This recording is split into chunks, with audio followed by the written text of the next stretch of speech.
Hey, good morning everyone. It's Charlie Craven and I am back to tie you, I don't know, maybe today I'll tie a fly. And the one I'm going to tie for you today is called a Stuck in the Shuck Midge. So let me put this one back in here for you. Got this hook stuck in my finger now, so that's sort of extra special. This little fly is called a Stuck in the Shuck Midge, and kind of an emerging midge pattern. It's kind of a fun one and pretty simple. Goes along with the Griffith snap that we have got on here as well. So I'm going to show you how to go about this one. I'm going to start off with a Tiemco 101 size 18 and some black 8/0 unit thread.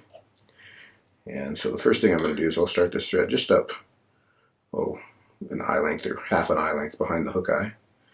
And I'm going to wrap back over the shank all the way to the bend. And then for the shuck, I'm going to use a little bit of amber Zelon or Darlon. This is Darlon here, which I actually kind of like a little bit better for this fly just because it's a little bit finer fiber. Darlon and Zelon are very similar materials. Darlon is just a finer fiber. So I'm going to take this clump and measure it about a shank length long. And you can see the end of that is sort of ragged. I like that. So I'm going to tie this in here at the bend.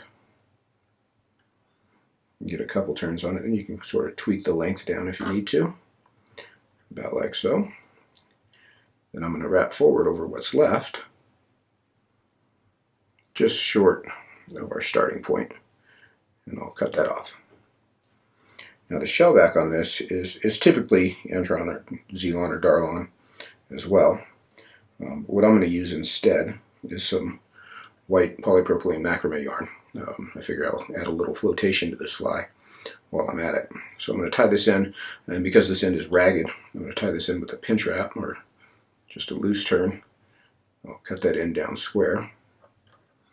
And then I want to stretch that tight and keep it on top, and I want to wrap all the way back over it to the bit of the hook. And make sure you get right up there to the base of the tail. And then I'll come forward and I'm just going to build a thin thread body, or thread abdomen, there on the back end of the hook. Now I'm going to take a grizzly feather that is sized to the hook, so I want it fairly small. And I'm going to strip a little bit of bare stem there. I'll tie this in with the inside toward the shank. And I want maybe a little more than the front third of the hook there in front of that tie down. And then for the thorax, I'm going to take some Peacock Herl from the eye. And the reason I like it from the eye is this is much finer stuff, and I've got about a half dozen. I have exactly a half dozen of these. I'm going to cut the tip in so that they're all even. I'll tie these in with the turn and pull them down to length. I want them tied down behind my index point. And I'll wrap forward up to the index point. I'm going to wrap this Peacock Herl for the thorax. Tie that off with a couple of turns.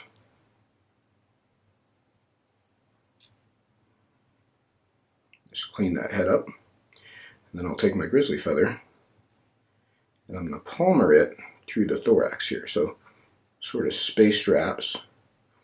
3 or 4 turns. It's not going to take much on a little fly like this. Tie that off, trim that out of there, just a turn or two over it, and then I'm going to take my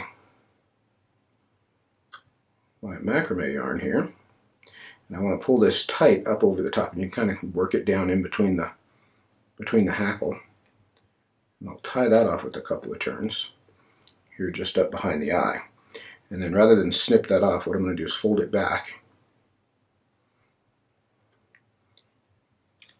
and tie it down, and then I'll whip finish right on top of that.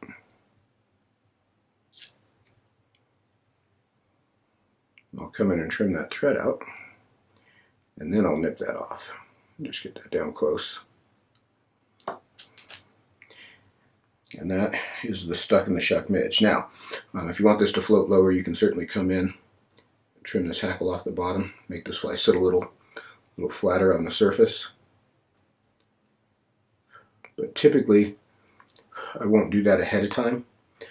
Typically, I'll leave those fibers on there long, and I'll trim them while I'm fishing if I feel like I need it to sit a little lower. That's a cool little bug. Imitates the adult midge. Is kind of with that white poly across the top is sort of the wings starting to come out of the shuck. This is a good fly for especially those bigger midges. It worked really well for the small ones, but it really does lend itself well for those bigger midges that you can sometimes get in the springtime. And simple little fly. You should probably have a few in your box, so don't make me say it twice. Just go tie some. Put them in there. You can thank me later.